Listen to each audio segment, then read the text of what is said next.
Bonjour à tous, merci de nous rejoindre. Voici les titres du 12-13. La French Tech en ordre de marche pour le salon de l'électronique de Las Vegas qui ouvrira ses portes le 9 janvier prochain. Nous en parlerons avec notre invité.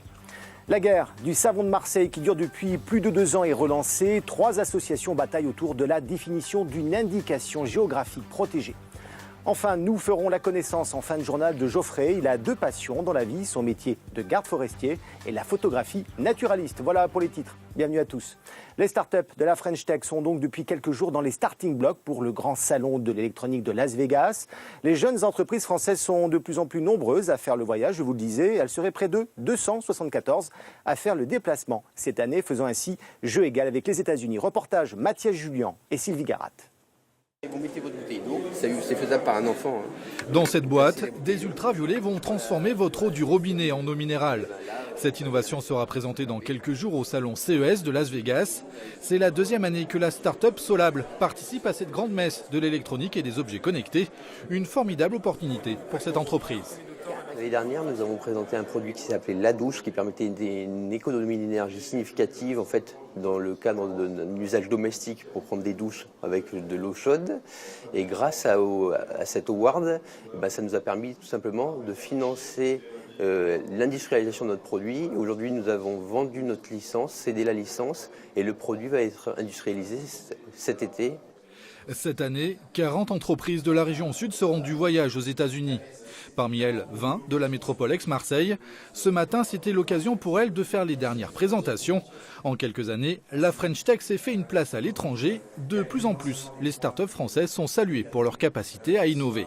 On connaît l'écosystème de la Silicon Valley, on connaît les grands écosystèmes indiens. Mais aujourd'hui, la French Tech a vraiment une place de tout premier rang. Et l'intégralité des startups de notre territoire qui partent sous cette bannière ex-Marseille French Tech, AMFT, sont vraiment visibles et permettent vraiment d'intéresser les grands acheteurs américains. Nouveau marché, nouveaux investisseurs, le salon de Las Vegas est devenu un passage presque obligé. Rendez-vous pour ces entreprises du 9 au 12 janvier.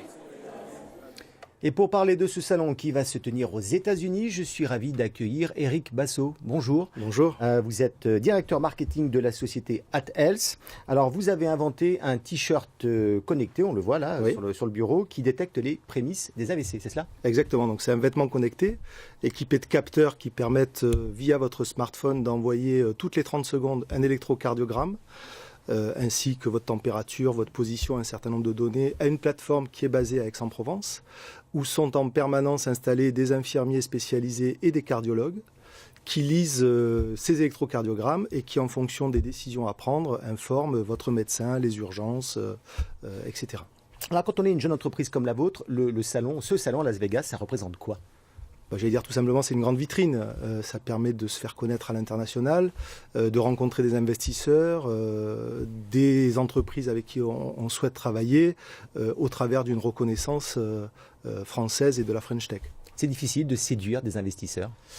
Oui, surtout les Américains. On n'a pas la même façon de travailler, donc il faut être très précis, très rapide, très efficace et moins parler que ce dont on a l'habitude de faire en général en France. Est-ce que vous êtes coaché ?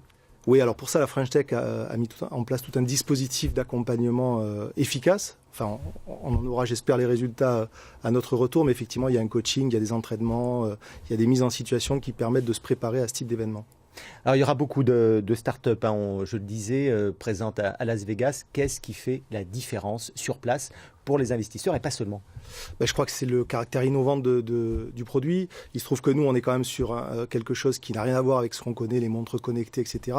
C'est un dispositif médical qui a pour objectif de sauver des vies. Je voulais quand même préciser qu'aujourd'hui, on a 100 patients qui sont suivis de façon réelle et notre équipe médicale peut se vanter aujourd'hui d'avoir sauvé 5 vies. Donc voilà, on n'est pas dans le gadget, on est vraiment dans quelque chose qui a une portée, une envergure sociétale. Très rapidement, c'est un investissement important pour une start-up comme la vôtre de partir là-bas, billets d'avion, les stands, les hôtels. Oui, notre présence, quand on est là-bas, on n'est pas ici. Voilà, c'est un investissement, mais dont on se dit qu'il va être efficace et porteur. Merci Eric Basso et puis bonne chance alors pour ce salon à Las Vegas. Merci. Allez, direction Callelongue à présent dans le 8e arrondissement de Marseille où une panne électrique affecte le secteur depuis le 25 novembre dernier. Depuis cette date, les téléphones sont sans voix. Alors des techniciens sont venus réparer les dégâts mais ça ne fonctionne toujours pas et les habitants s'agacent. Explication Jean-Louis Boudard et Xavier Schuffenecker. Vous avez demandé Callelongue, veuillez rappeler ultérieurement. Ce petit quartier de Marseille aux portes des Calanques est régulièrement privé de téléphonie mobile. Le dernier problème en date remonte au 25 novembre dernier. Ce jour-là, une violente tempête arrache les antennes du relais téléphonique du sémaphore. Une équipe de techniciens est venue pour réparer les dégâts, mais depuis, plus rien ne fonctionne. Et on appelle les opérateurs, oui, ça va être réparé, ça va être réparé. Puis ouais, c'est comme on dirait, hein, voilà. Et après on se demande, on fait des lettres pour demander à se faire rembourser, quoi. C'est un peu le bout du monde ici. Oui, non, on n'est pas le bout du monde, on est le 8e arrondissement quand même. Faut pas... À des endroits, ils ont le téléphone, et ils sont loin. Rien que dans les pays maghrébins ou les pays africains, ils ont le téléphone quand même. Nous, on est dans le 8e à Marseille, et on a du mal à avoir du réseau. L'opérateur historique de ce quartier, Orange, nous a déclaré par téléphone qu'il s'agissait d'une panne d'alimentation en énergie. Une panne dont la réparation est prévue, mais les habitants de Callelongue attendent et s'impatientent. Nous avions une cabine téléphonique, une seule cabine. On nous l'a enlevée. Malgré les protestations du Sécu, des habitants qui ont demandé à laisser ce point de pouvoir téléphoner, qui est un point sécuritaire, notamment avec l'arrivée du parc. On nous l'a enlevé. On nous oblige presque maintenant à avoir un téléphone portable. C'est la nécessité. Et ça ne marche pas. Alors là, nous ne sommes plus du tout d'accord et nous nous sentons complètement délaissés. Ici, le téléphone est pourtant une nécessité vitale. Chaque année, des dizaines de milliers de visiteurs fréquentent cette partie des Calanques. En cas d'urgence, il semble bien difficile d'alerter les secours. La guerre du savon de Marseille qui dure depuis plus de 2 ans est relancée car l'appellation d'origine géographique est toujours aussi convoitée. Les fabricants de matières premières défendent le procédé, pas le lieu. Alors qu'est-ce qu'un vrai savon de Marseille? Visite guidée avec Christian Pecci et Ali Martiniki. Soude, eau et huile végétale. Non, pas de parfum. Les ingrédients qui entrent dans la composition du vrai savon de Marseille sont l'huile végétale, l'eau, la soude et le sel. Les visiteurs qui découvrent la savonnerie du Fer à Cheval, la plus grande encore en activité à Marseille, semblent avoir retenu la leçon. Certains sont ici pour éviter les pièges. Je suis ici justement parce que je voulais comprendre qu'est-ce que c'est le vrai savon de Marseille et pas le savon de Marseille chimique qu'on peut trouver partout. Aujourd'hui, il n'y a pas de protection. On peut appeler savon de Marseille n'importe quel savon produit n'importe où. Un vrai savon, c'est qu'il est fabriqué ici, quoi. Il n'y a pas d'autre savon meilleur ailleurs, quoi, je veux dire. C'est qu'à Marseille qu'on le trouve, celui-là. Les 4 savonneries traditionnelles à Marseille et dans les Bouches-du-Rhône ont créé une charte en 2009 afin que l'on reconnaisse leur savoir-faire. Puis, se sont battus pour le droit d'utiliser l'appellation d'indication géographique. Depuis peu, d'autres savonniers en France leur ont emboîté le pas de peur que la manne leur échappe. Originalement, c'était fabriqué à Marseille. Maintenant, dans le mot IGP, il y a le mot géographique. Donc, la zone géographique doit avoir un étendue défini.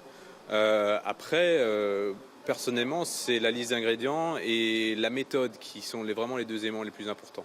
Parce que quand on se compare aux autres, vous ne trouverez rarement d'autres savonneries qui fabriquent encore selon les règles de l'art, je le répète, qui ont donné les lettres de noblesse au produit.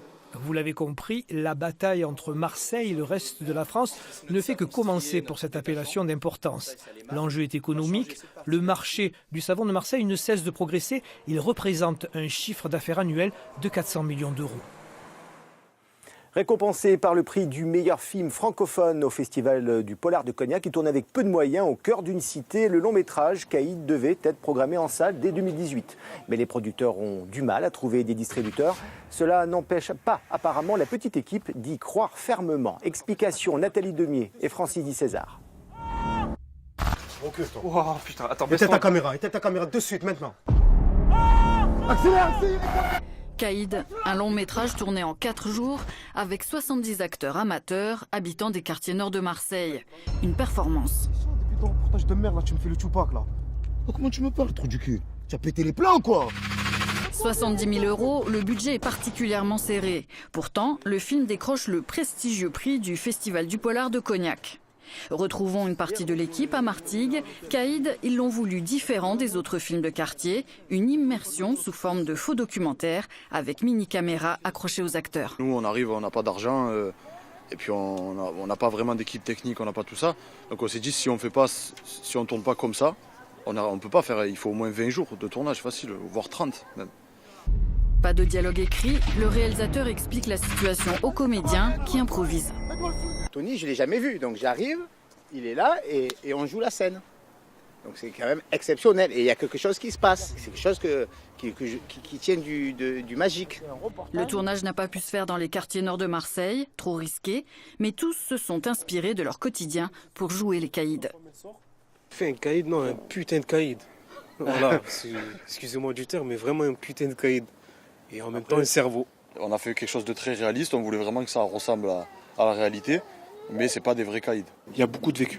Dans ce film, il y a beaucoup de vécu pour chacun des méchants déjà, mais chacun des personnages, il y a beaucoup de vécu. Dans quelques jours, nous saurons si le film sort sur une plateforme VOD ou au cinéma. Suspense. Partons dans les Alpes à présent pour le 4e volet de notre série consacrée à ces métiers en station. Aujourd'hui, direction les Contamines Montjoie pour y découvrir un amoureux de la montagne. Il s'appelle Geoffrey. Il a 2 passions dans la vie, son métier de garde forestier et la photographie naturaliste. Reportage réalisé par Denis Duguet et Didier Alban.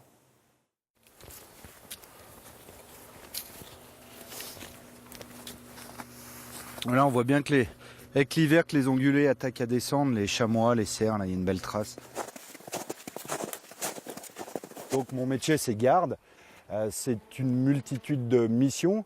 En premier lieu, être au contact du terrain, au contact des espèces, mais pas que. Il y a également être au contact des gens. En quelle année tu es arrivé ici? En 2002.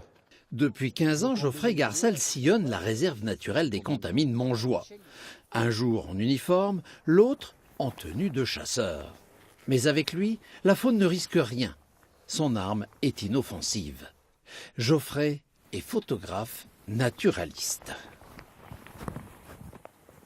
Je dirais que la photo, qu'on la ramène ou pas, quelque part, c'est pas bien grave. Je pense qu'on est des grands témoins, on a de la chance d'être au contact de cette nature. Et les témoins, c'est là pour partager des choses. Et là, la photo devient un outil. Et aller toucher les gens avec une image, j'ose croire que ça leur permettra d'aller plus loin dans le message. Un message que la commune a choisi de transmettre au moyen d'une exposition permanente. Une quinzaine de tirages qui jalonnent le sentier entre le village et Notre-Dame-de-la-Gorge, au bord du lac du Pontet. On avait à cœur d'apporter notre témoignage sur les espèces qui nous semblaient sensibles et souvent méconnues des gens. Donc avoir une exposition à demeure ici, ça permettait d'aller toucher les gens sur la nature environnante à travers des beaux clichés. Que ce soit par ses photos ou par sa profession de garde, Geoffrey a acquis une solide réputation aux Contamines Montjoie, celle d'un amoureux de la nature. Vous avez vu l'hermine ou pas? Je voulais savoir si vous l'aviez déjà revu. Alors j'ai cru, je ne suis pas absolument sûr, mais j'ai cru voir sa trace sur la neige. Je crois d'abord que c'est quelqu'un qui connaît bien la nature, qui a beaucoup d'intérêt pour la nature. Je sais qu'il fait aussi beaucoup de photos, de prises de vue. J'aurais aimé le rencontrer plus souvent, quoi. Donc là, je vous emmène dans un endroit que j'aime particulièrement, qui symbolise beaucoup de choses pour moi. On est à Notre-Dame-de-la-Gorge, au fin fond du Val-Montjoie. La route s'arrête ici. C'est l'endroit où arrive le Bonnan, la rivière qui va traverser les Contamines et descendre dans la vallée. Et donc je partage avec lui un peu ce message d'essayer de vivre ensemble entre vie sauvage et vie humaine et d'essayer d'être un maillon de cet échange. Un maillon d'ores et déjà très actif. En plus des photos visibles sur son site internet et dans diverses expositions, Geoffrey prépare un livre, sorte de petite chronique naturaliste qui, au travers de différents récits de terrain, évoquera les espèces photographiées. Je vous rappelle les 2 titres de cette édition. La French Tech en ordre de marche pour le salon de l'électronique de Las Vegas qui ouvrira ses portes le 9 janvier prochain. Les jeunes entreprises françaises sont de plus en plus nombreuses à faire le voyage. Et puis, la guerre du savon de Marseille qui dure depuis plus de 2 ans est relancée. 3 associations bataillent autour de la définition d'une indication géographique protégée. D'autres infos à lire sur notre site France 3 PACA, entre autres cet article. Selon les relevés météorologiques de la station de Marignane, Marseille aurait battu le record historique d'ensoleillement en France avec plus de 3000 heures de soleil en 2017. Dans un instant, l'édition nationale, je vous retrouve ce soir à partir de 19h. Bon appétit à tous.